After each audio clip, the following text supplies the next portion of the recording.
چلے گا. ہم نے نمازوں سے دوری بنائی ہے, ہم نے اللہ اور رسول کے در سے رشتہ توڑا ہے, تب جا کر ہم تباہ و برباد ہوئے ہیں. میرے عزیزوں, جس دن آپ اللہ اور رسول کی اطاعت کریں گے, اللہ کے حکم کے مطابق اپنے زندگی کو بسر کریں گے, میں اس بات کو گارنٹی سے کہتا ہوں, آپ دنیا میں بھی کامیاب ہوں گے اور آخرت میں انشاءاللہ کامیاب ہوتے نظر آئیں گے.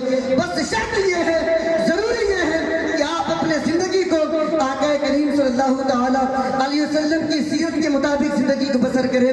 اور جس طریقے سے ان اولیاء کرام نے زندگی کو بسر کیا ہے, جو زندگی گزارنے کا طریقہ بتایا ہے,